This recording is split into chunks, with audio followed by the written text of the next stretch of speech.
deal at the airport? No. I get always on the bus, Alright on the school guys, bus. let's refocus. We have to learn how to dispatch.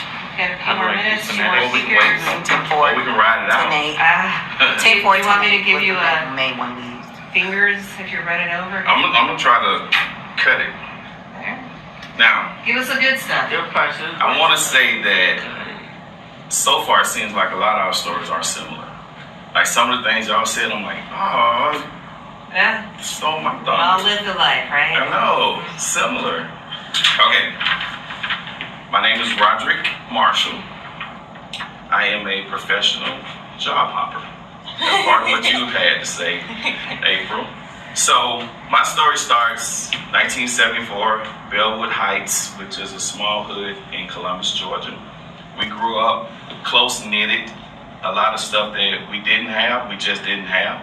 So we didn't really know the difference of why we don't have this, why we just didn't have it. So we learned to adapt, kind of like what you guys were saying earlier. Same thing, parents were not allowed, my parent didn't allow me to do the elbows on the table. You had to wash your hands, you had to be presentable, pull your pants up. I grew up cleaning and having a love for it, a passion for cleaning. So I clean up behind people now at Denver Public Schools. And it's nothing to me. Like the thing I did with the paper, like I would do that in real life. Like I'd pick something up and I'd walk past it.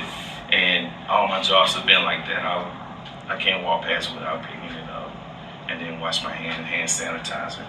So growing up as a kid, and I don't have nothing written on here, I'm just gonna freestyle.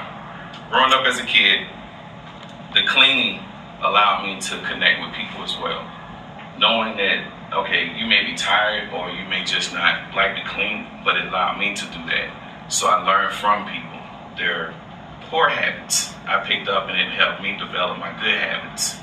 And my first job was at Pop Austin Recreation Center, and that was right in the hood. So basically, if y'all don't know what a recreation center is, especially back in the day, it was like a blessing. You can go there after school, play basketball, you could do Uno, they had pool table, arts and craft. Yeah, all of that was at the rec center, and there was no charge, so it was free. So this was good for the people in the hood don't have the money, you can go there and have fun. So I was 16, and I ended up being, I forgot the position that they gave me, but basically an assistant. There was two older women. They were the rec specialists, and I was the assistant. So at the age of 16, I was helping other 16, 17, 18, I was helping them do arts and crafts. And one of the things that helped me out, because I connect so well with people, nobody picked on me. Nobody was like, I ain't doing this. They worked with me. So again, that was another skill, like a soft skill, being able to connect with people, being kind, sensitive, understanding, showing empathy, compassion, humanity, all that good stuff. So I would do that, and that was my first actual job. And I gained some valuable skills doing that work because it helped me connect with people even more. So not only did I know them from the hood and school, I got a chance to kick it with them at the rec center, and they would open up more. Kind of like what she said, we're in a place where we trust each other to open up now. They would open up more, so I learned more about things that they were dealing with in life, and that helped me out.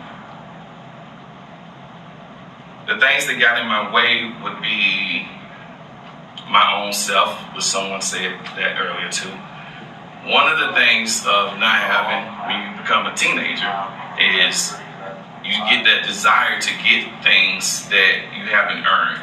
So at the age of 15, started running with a little crew, and we started stealing cars and vending machine keys. And that led to incarceration. So from 15 to 19, I was incarcerated 5 times.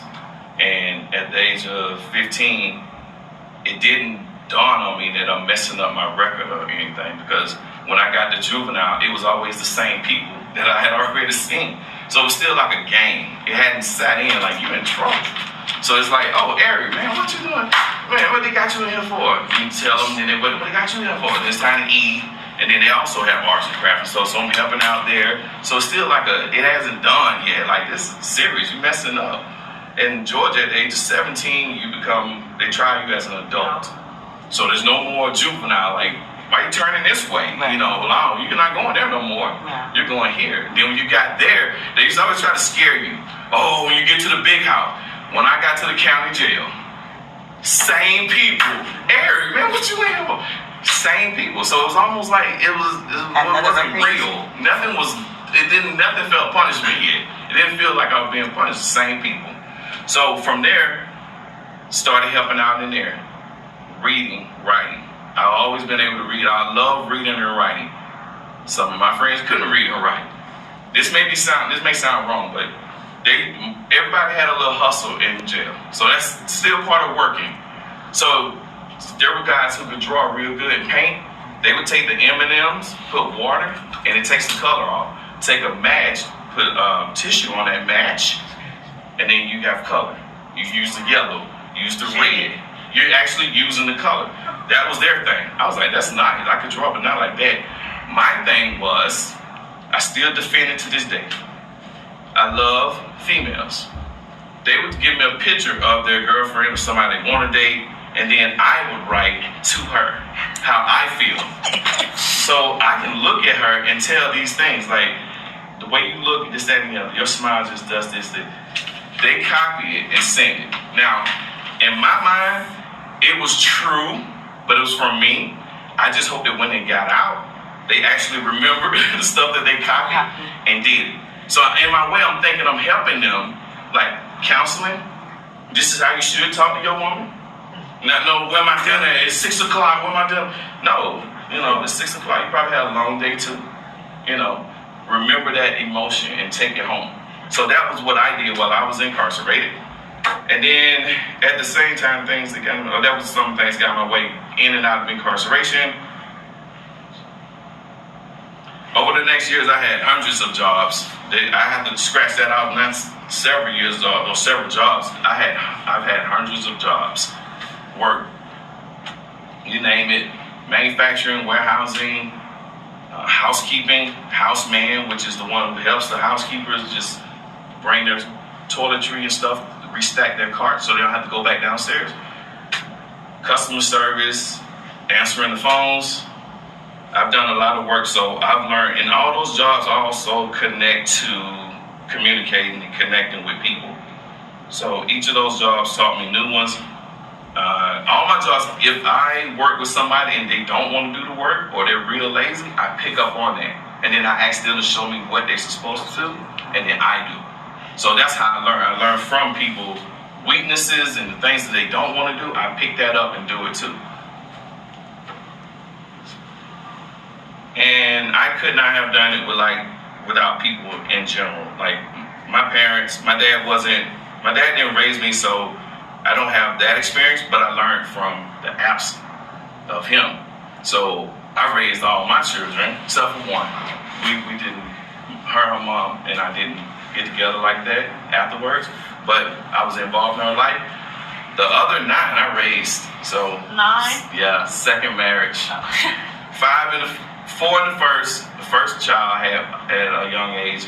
We didn't get a chance to live together, so I don't have that experience with her. But then my first marriage, 4 kids, and then this marriage, 5. So I have 5 at home now. And then I don't think there was no people that got in my way or no circumstances. I just built from everything that happened to me. I just flip it.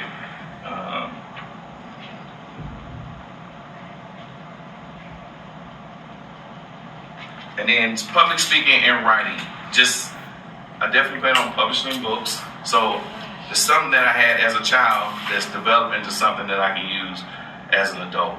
And that will be my business, becoming a public.